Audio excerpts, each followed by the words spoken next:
Good morning વિદ્યાર્થી મિત્રો આપણે જ્યાંથી અટક્યા છે ત્યાંથી થોડા આપણે આગળ વધીએ. આઈ થિંક લાસ્ટ આપણે 25મો એમસીક્યુ છે એ કરેલો છે. તો 25મા એમસીક્યુ થી આપણે થોડા આગળ વધીએ. તો આગળ જે એમસીક્યુ હવે આવે છે લેવલ 2 ના એમસીક્યુ, લેવલ 1 ના એમસીક્યુ આપણે પૂરા કરી નાખ્યા હતા. ઓકે, તો આ લેવલ 1 ના છે. ઓકે, લેવલ 2 ના એમસીક્યુ છે એ અચ્છા એમાં આપણે 26 સુધી કરેલા છે. 27મો એમસીક્યુ કંઈક આ રીતે છે કે જમીનથી 5 મીટર ઊંચાઈ આવેલા નળમાંથી પાણીના ટીપા ચોક્કસ સમયગાળા દરમિયાન પડે છે. જ્યારે પ્રથમ ટીપું જમીનને અડકે, પ્રથમ ટીપું છે એ જમીનને અડકે છે, તે જ ક્ષણે ત્રીજું ટીપું નળમાંથી છૂટું પડે છે. તે જ ક્ષણે ત્રીજું ટીપું નળમાંથી છૂટું પડે છે અને તે જ ક્ષણે બીજું ટીપું જમીનથી કેટલી ઊંચાઈ હોય, બધા ટીપા ચોક્કસ સમયે નીચે પડે છે મિત્રો. બરાબર, બધા ટીપા ચોક્કસ સમયે એટલે એનો મીનિંગ એ છે કે જો આ કુલ સમય t હોય, નીચે પડવા માટેનો કુલ સમય t હોય, તો આ સમય થશે t/2 અને આ સમય થશે મિત્રો t/2. ઓકે, તો ચોક્કસ સમયગાળામાં પડે છે એટલે અડધો સમય થઈ જાય. એની માટે આપણને ઊંચાઈ આપી છે 5 મીટર મિત્રો. તો ઊંચાઈ લખી નાખીએ આપણે 5 મીટર. યસ. તો આગળ જોઈએ, આપણે એવું કીધું છે કે બીજું ટીપું જમીનથી કેટલી ઊંચાઈ હશે, એટલે આપણે જમીનથી આ બીજા ટીપાની ઊંચાઈ h ડેશ મેળવવાનું છે. તો h બરાબર 5 મીટર, h ડેશ બરાબર આપણે મેળવવાનું છે. સમય આપણે કેટલો જોઈશે? અડધો સમય જોઈશે. બરાબર. અચ્છા, ઓકે મિત્રો, હવે આપણે થોડું કામ કરીએ. પહેલા તો હું કામ શું કરીશ મિત્રો કે જમીનથી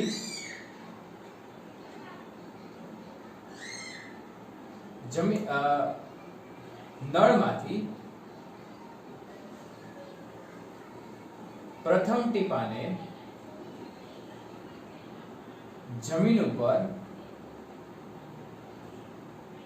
પડવા માટે લાગતો સમય. ઓકે, તો એ જે સમય છે t લખીએ કોણ મિત્રો? આમ ખરેખર સૂત્ર આ છે h 1/2 gt². તો t 2h upon g અને અંડર રૂટ આવે કારણ કે t² છે. h બરાબર 5, કુલ ઊંચાઈ કેટલી આપી છે? 5. g બરાબર 10. 1 નું વર્ગમૂળ 1, તો કુલ સમય છે એ 1 સેકન્ડ થાય. પ્રથમ ટીપાને ઉપરથી નીચે આવવા માટે લાગતો સમય કેટલો થયો? 1 સેકન્ડ. તો મિત્રો હવે હું આની ઉપરથી આમ નક્કી કરી શકું, સરખા સમયગાળામાં પડે છે તો બીજા ટીપાને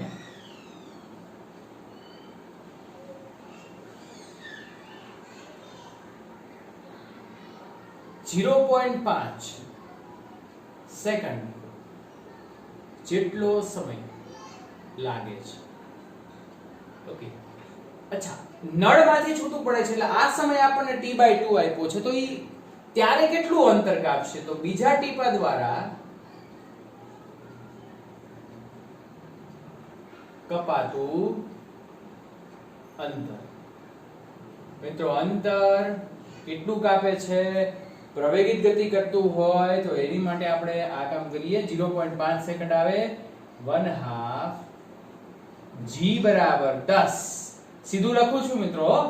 અને સમય t/2 એટલે 0.5 નો વર્ગ 0.25 1/2 gt² મુજબ મેં ગણતરી કરી છે. હિસાબ આનો કરો મિત્રો તો આ સામેની બાજુ જાય, બધો જ હિસાબ આ રીતે થશે 1.25 મીટર. તો અહીંથી અહીંયા જે અંતર કાપે છે 1.25 મીટર. તો જમીનથી એની ઊંચાઈ મેળવવી હોય તો કુલ ઊંચાઈ આપી છે આપણને. તો અહીંયા લખીએ કે જમીનથી બીજા ટીપાની ઊંચાઈ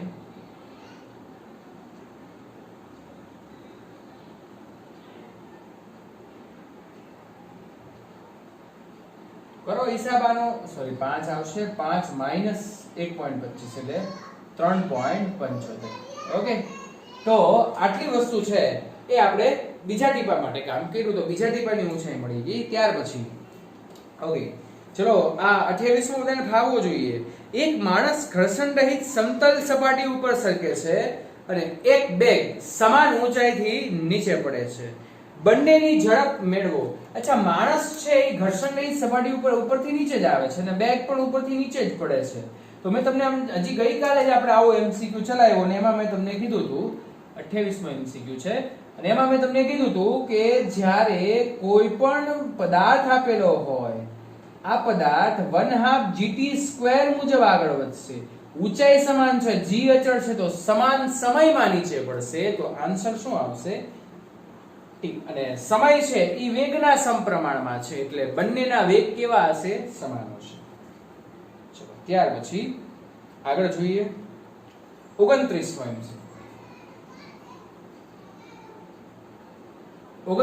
એમસીક્યુ છે એ કઈક આ રીતે છે.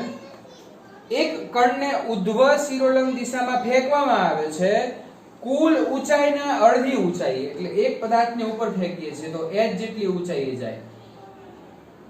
આ ઊંચાઈને આપણે શું કહેશું? h. ઓકે, એ ઊંચાઈના અડધી ઊંચાઈ એનો વેગ, મિત્રો અડધી ઊંચાઈ એટલે આ h/2 અને આ પણ શું થશે? h/2. અને ત્યાં એનો જે વેગ છે એ v0 બરાબર 10 મીટર પ્રતિ સેકન્ડ છે. ઓકે, તો તેના દ્વારા મહત્તમ ઊંચાઈ કેટલી મળે? એટલે આપણે શું મેળવવું છે? મહત્તમ ઊંચાઈ મેળવવાનું છે. જો મિત્રો હવે કેમ ગણતરી કરવું ને એ બધાએ ધ્યાનમાં રાખવાનું છે, કારણ કે આમાં આપણને પહેલો ખ્યાલ ન આવે. પહેલો ખ્યાલ શું આવવો જોઈએ? તો પહેલો ખ્યાલ એ આવવો જોઈએ કે જ્યારે મહત્તમ ઊંચાઈએ જાય ત્યારે એનો વેગ, અંતિમ વેગ કેવો હોય? 0. સોરી, આને આપણે v' કહી દઈએ હો. અને એનો પ્રારંભિક વેગ છે એ 0 ન હોય, કારણ કે આપણે પ્રારંભિક વેગથી તો એને ફેંકીએ છીએ, એટલે એ 0 હશે નહીં. ત્યાર પછી અચ્છા ચલો બે ભાગમાં આખા સમીકરણને વહેંચી દઈએ. પહેલું તો શું વહેંચશું આપણે કે આ v0 થી આ v. ઓકે, તો અહીંયા h ઇઝ ઇક્વલ ટુ આપણે સમીકરણ વાપરીએ કે જો ઊંચાઈ, મહત્તમ ઊંચાઈ h હોય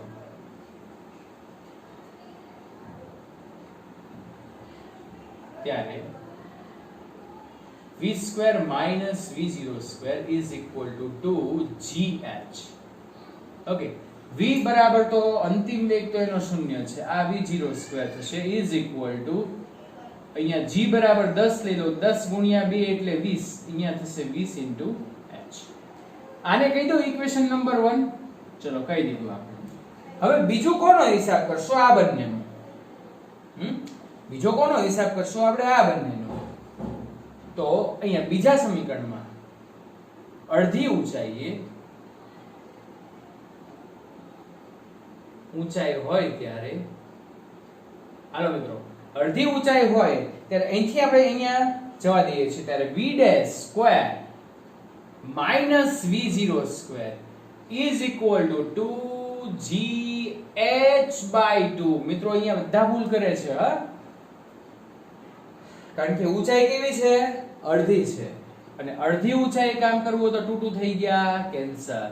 આ v' બરાબર 10, 10 નો વર્ગ 100 માઈનસ v0² એટલે સોરી 0 નહીં થાય ને, એ તો આપણે ઉપરથી મૂકી દેશું, is equal to g એટલે 10. g એટલે કેટલા લેશું આપણે? 10. તમારે 9.8 લેવા હોય તો 9.8 લઈને કરવાનું, કોઈ વાંધો નહીં, જવાબ આવી જાય. યસ, આ સમીકરણ નંબર 2 છે. સમીકરણ નંબર 1 માંથી v0² ની કિંમત હું આની અંદર મૂકું, માઈનસ v0² છે એટલે સીધો જ આપણે અહીંયા આમ મૂકી દઈએ 20h is equal to 10h. 20 ને આ બાજુ લઈ જાઓ મિત્રો, તો 100 is equal to 10h minus 20h એટલે minus 10h is equal to 100. h ને કરતા તરીકે બનાવો એટલે 100/10 minus 10. ઋણ નિશાની એવું સૂચવે છે મિત્રો નીચેની બાજુ, અને અંતર તો હંમેશા ધન હોય એટલે આને માનાંકમાં લઈ લ્યો ને તો આ પછી +10 થઈ જાય, બરાબર ને? તો મહત્તમ ઊંચાઈ કેટલી છે મિત્રો? 10. તો ગણતરી આ રીતે કરી છે આપણે બે MCQ ની, બધાય કરી નાખવી. ઓકે, પોઝ કરીને ગણતરી કરી નાખજો, લખી નાખજો. તમારા મગજમાં વિચાર આવવો જરૂરી છે, અને ઈ ક્યારે આવે? જેટલા સમ તમે પ્રેક્ટિસ કરશો, જેટલા MCQ પ્રેક્ટિસ કરશો, પછી તમારા મગજના દ્વાર ખુલે ને એમાં અચળ પ્રવેગી ગતિ એન્ટર થાય.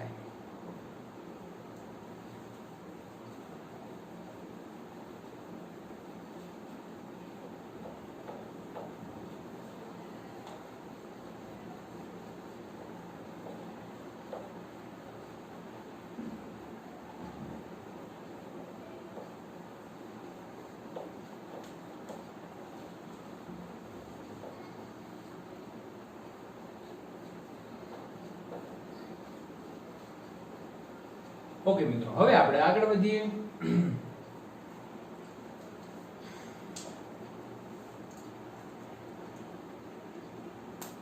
30મો, એક નીચે તરફ ઉતરાણ કરતા બલૂનમાંથી એક પથ્થરને એનો પ્રારંભિક વેગ v0 12 મીટર પ્રતિ સેકન્ડના વેગથી ફેંકવામાં આવે છે. 30મો MCQ. તો મુક્ત પતન કર્યાના બિંદુથી 10 સેકન્ડ પછી d 10 સેકન્ડ પછી પથ્થરનું સ્થાનાંતર કેટલું હશે? તો પથ્થરનું સ્થાનાંતર d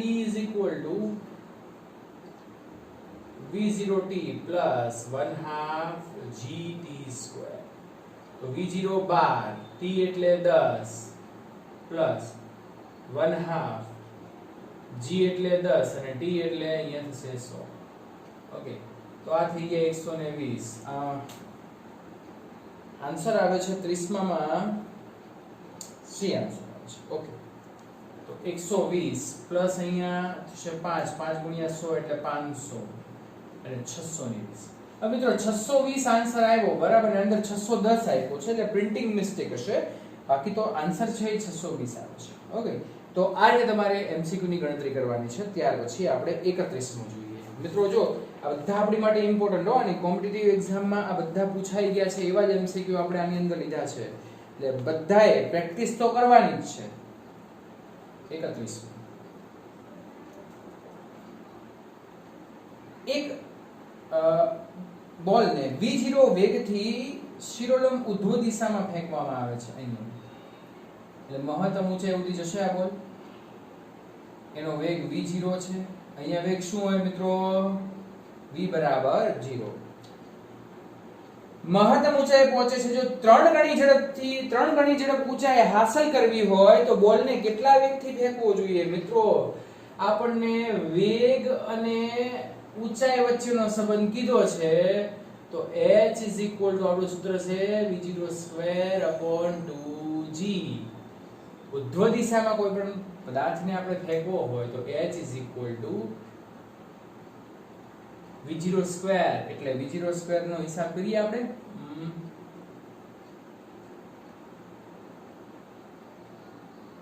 v0 બરાબર આપણને, અચ્છા ઓકે, ચલો કાઈ વાંધો નહીં, આને h1 કહી દો. આ થશે v0 1/2. અચ્છા, બીજી ઊંચાઈ છે કે જ્યાં વેગ આપણે 3 ગણો કરવાનો છે, બરાબર ને? વેગને શું કરવાનો છે આપણે? 3 ગણો, એટલે અહીંયા સ્ક્વેર. સંબંધ દર્શાવી દઈએ, આ અચળ છે, ચલે છે ની નિશાની દર્શાવી દઈએ. ઓકે, અને બંનેને એકબીજાના છેદમાં લઈએ, એટલે h2/h1 v0(2)/v0(1)².